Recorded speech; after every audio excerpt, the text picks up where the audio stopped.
Hello, my pre-calculus students. I wanted to show you a few more things before we actually got into section 9.1 in our new unit, which is kind of introducing us to the unit circle. I think I told you about that the last time when we did part 1 of the introduction. So we're looking at the basic trig function, SOHCAHTOA. We've talked about that quite a bit over the last little bit. We know that the sine is the opposite over the hypotenuse. And we know that the cosine is the adjacent over the hypotenuse. And we know that the tangent is the opposite over the adjacent. None of that is new to us. But guess what? There's actually 3 more trigonometric functions that we've not talked about yet. And they are cosecant. That's abbreviated CSC. We'll still use theta. And cosecant is actually the reciprocal of sine. So if sine is opposite over hypotenuse, then cosecant is hypotenuse over the opposite. The next one that's new to us is called secant, and he's abbreviated SEC of theta. That one's reciprocal with cosine. So if cosine is adjacent over hypotenuse and I reciprocal that, I flip it, I get hypotenuse over adjacent. And then the last new one is called cotangent. And that one is abbreviated COT. And that one's reciprocal with tangent. So tangent's opposite over adjacent. If I flip that, I've got adjacent over opposite. And so they're the new trig functions, the reciprocal trig functions. And the way that I keep these straight, well, tangent and cotangent, you can kind of tell that they would go together. But see how this one begins with an S? Its reciprocal friend begins with a C. And this one begins with a C, and his reciprocal friend begins with an S. C's and S's go together, and for me that's kind of how I keep it straight. So if you can remember your SOHCAHTOA, you really know all of these as well, because all you need to do is flip these fractions, reciprocal them, and that's going to get you your new fractions over here for secant, cosecant, and cotangent. So let's try it out with a problem. So draw the reference triangle. We did this in the last lesson. We figured out where this coordinate would be. If I am 3, -5, I am in the 4th quadrant right here. This is the coordinate that is 3, -5. And the way that you draw a reference triangle is by creating a triangle that's the right angle sitting on the x-axis, and the angle comes from the center, from the origin. So this would be my theta angle. My x value, horizontal value, is 3, and my y value, the vertical value, is -5. And if I want to figure out all 6 trig functions, then I also need to know what the hypotenuse is. So when we were doing this in part 1, all you need to do is take the Pythagorean theorem. So 3 squared plus -5 squared equals your radius squared, your hypotenuse squared, whatever you want to call it. And so I'm going to square it out. This gives me 9, this gives me 25. So I get a total of 34 is what r squared is, but I don't want that. I want to know what r is. So I'm going to take the square root of 34. Technically, when you take a square root, it's plus or minus, but this is talking about a distance, so it can't be negative. So we're just keeping the square root of 34. That doesn't tree out and simplify any better than that, so you just keep the square root of 34. And so I'm going to go through and I'm going to figure out all of my trig functions. So I'm going to start with sine, and then I'm going to go to cosine, and then I'm going to go to tangent. And then we'll look at all the reciprocal ones. The reciprocal ones, and we'll put them on in a second. But let's do the ones we know already. The sine, if I'm here, let me put the square root of 34 on my triangle. The sine from SOHCAHTOA is the opposite over the hypotenuse. I'll move it down a little so you can see it. Opposite over hypotenuse. So the opposite would be -5 over the square root of 34. -5 over the square root of 34. And you say, oh no, math police will get me if I don't rationalize that. So I've got to take this and multiply by the square root of 34 over the square root of 34. Gives me a final answer. Outside can't be combined with an inside. So -5 square roots of 34 over the square root of 34 times the square root of 34 is just 34. It undoes that. The square root. All right. Going to cosine. Cosine is going to be the adjacent over the hypotenuse. Well, here's my angle. Adjacent is 3. So I end up in the same jam. I get 3 over the square root of 34, and I'm like, oh man, I got to rationalize that again. You're going to get really good at rationalizing in this section. So this one becomes 3 square roots of 34 over 34. Same idea. And then tangent's easy peasy. You don't have the square root involved because that's just the opposite over the adjacent. So you'll have negative 5 over 3, and you're done. All right, so let's talk about the newbies, these new guys that are coming into town. Sine goes with cosecant, CSC of theta. And what I need to do is flip this, but let me show you a trick, because if I flip this, now I have a square root in the bottom. It would be 34 in the top, and it would be negative 5 square roots of 34 in the bottom that I'd have to then rationalize again. There's kind of an itty-bitty trick to this. If I go back to my original plan here, the original guy, before I rationalized, if I flip that, that can be my answer. So that means the square root of 34 would come to the top, and the negative 5 would be on the bottom, and there'd be no need for me to have to rationalize that because it's already got the 5 in the bottom. It doesn't have a square root. So if you go back to your pre-rationalized fraction and flip that, it'll avoid the hot mess that you'd run into if you ended up flipping this and then simplifying it one more time. You'd get the same answer, but it's just a whole lot more work.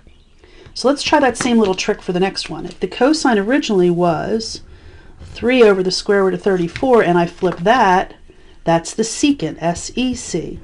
The secant's going to be the square root of 34 over 3. And then cotangent goes with tangent, and if I flip the negative 5/3, I get a negative 3/5. Now let me talk about the negative sign for a second. You have options. You have 3 options on where you can put this negative sign. You can put it with the numerator, you can put it with the denominator, or you can just put it out in front. Any one of those 3 locations keeps that as, it's just a negative fraction, so call it negative. So you'll notice over here, I just put the negative out in front. It's perfectly fine. You could put the negative on the bottom with the 5, keep it down there. That's perfectly wonderful too. But you just need it to be a negative fraction in the end. All right, so that's how it works with the new ones. Let's try one more like this before we try something else. Here I am. This one's written a little funny, but if I look at it, I can kind of figure out what it's talking about if you think about it. I've got the 3 pi over 2, and my angle is somewhere between 3 pi over 2 and 2 pi. So if you remember, this is 0, this is pi over 2, this is pi, this is 3 pi over 2, and this would be 2 pi. So they're saying to you, your angle is between 3 pi over 2 and 2 pi.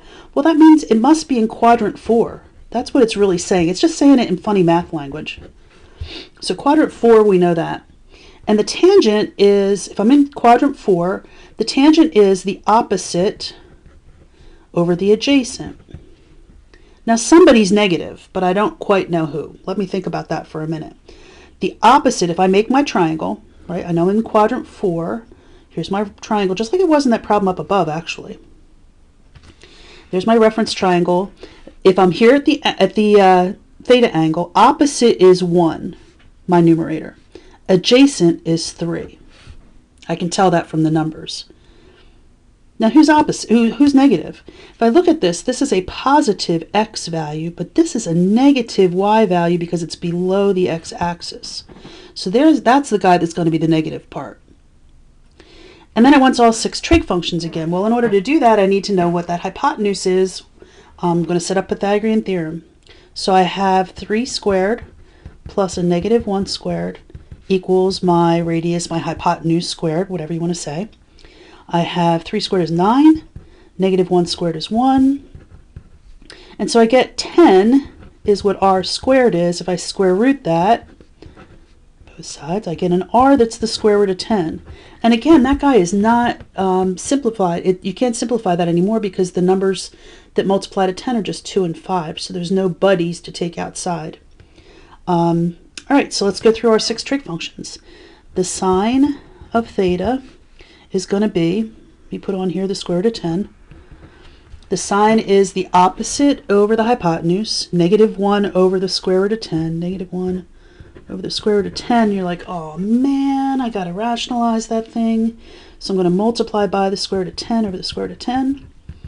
Gives me a negative 1 times the square root of 10 is a negative square root of 10.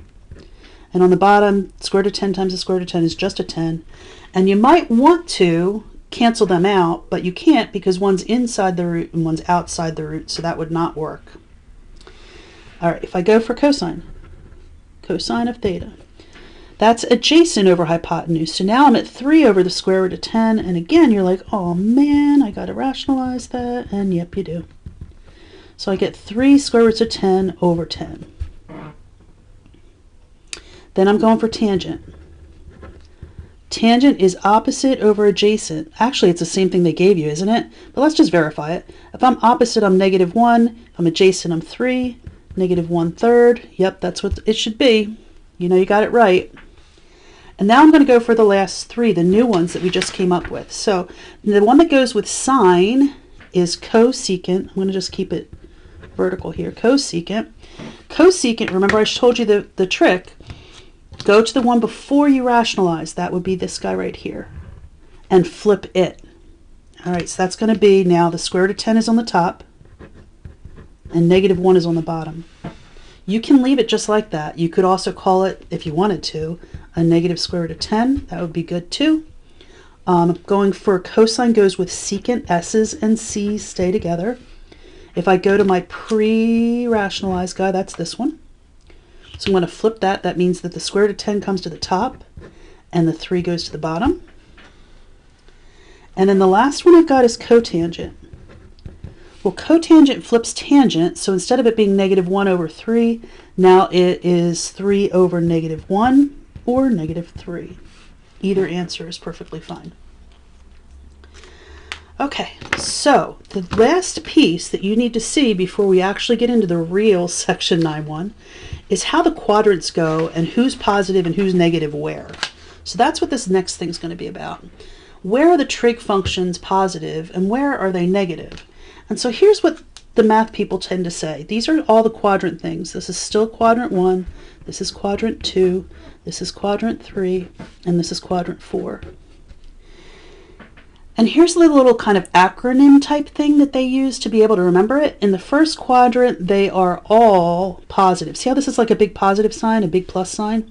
So they're all positive in the first quadrant. In the second quadrant, the sign is positive, but the rest of them are negative. The sine and cosecant. Sine and cosecant, its reciprocal, are positive. So S in the second quadrant. In the third quadrant, tangent is the guy that's positive, and the others are negative. Tangent and cotangent are positive. Everybody else is negative. And in the fourth quadrant, cosine and secant are positive, but everybody else is negative. So here's what they tend to say. You'll hear this said in some classes. All students take calculus is a way to remember this. All students take calculus because A, they're all in the first quadrant going to be positive. S, sine in the second quadrant is going to be positive. Tangent in the third quadrant and cosine in the fourth quadrant, the first letters of all of those words. All students take calculus. So looking at this, that's kind of one way to remember that. And if we were together, I probably would have maybe stopped at that, but I'm going to make it even simpler for you because we're far apart and I want to make it as simple as we can. So if I think about my quadrants, this is my first quadrant, second quadrant, and you can use this chart when you're answering the questions, third and fourth quadrants. So in the first quadrant, everybody's positive. Sine is positive, and its friend cosecant is positive. Cosine is positive, and its friend secant is positive. And tangent is positive, his friend cotangent is also positive. Everybody positive in the first quadrant. But when you get to the second quadrant, it's the sine, S sine is positive. So I'm going to have over here the sine is positive and his friend cosecant is also positive. But everybody else is negative. So cosine is negative and his friend secant is also negative. Tangent is negative and his friend cotangent is also negative.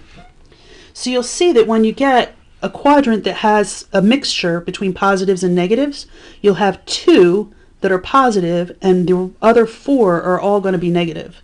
And that happens in the second, third, and fourth quadrants. So if I come down to the third quadrant, all students take tangent.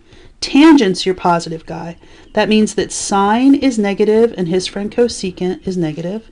Cosine is negative, his friend secant is negative. Tangent's the positive guy and his friend cotangent's going to be positive with him. And then I go to the fourth quadrant. In the fourth quadrant, all students take calculus, begins with a C. So cosine's going to be my positive guy. That means that the sine is negative. His friend cosecant would be negative as well. Cosine's my positive guy. His friend secant is also going to be positive. Tangent, though, is negative, along with cotangent being negative. All right, so that's going to try to make it a little bit simpler. You've got literally all the possibilities listed out on that chart right there. So the question's going to come up, and this is how the unit kind of ends, this particular section ends, is find the quadrants where the following conditions are met. So there are 5 different things that we're looking at for this. Let me just zoom a little bit in. So it's not going to let me do it. Okay, so if I'm looking at this, we're going to use the chart. I'm looking, where is the sine positive? So sine is positive. I look over here. Oh, wow, sine is positive in the first quadrant. Come to the second quadrant. Sine is positive in the second quadrant. If I come to the third quadrant, it's not positive anymore, and neither is it in the fourth. Remember, if it's greater than 0, it's talking about where is the sign greater than 0, where is the sign positive. If I come to cosine less than 0 would be a negative situation. This one's asking you, where is the cosine negative? Cosine's not negative in the first, but it is in the second. Cosine's negative in the third, and it's positive in the fourth, so it's not fitting that criteria. Then they're going to try to get more complicated on you, but you've got this magic chart that tells you everything you need to know. So this one wants to know, where is the sine greater than 0, where is it positive, and cosine negative? Well, you kind of just answered it back here, right?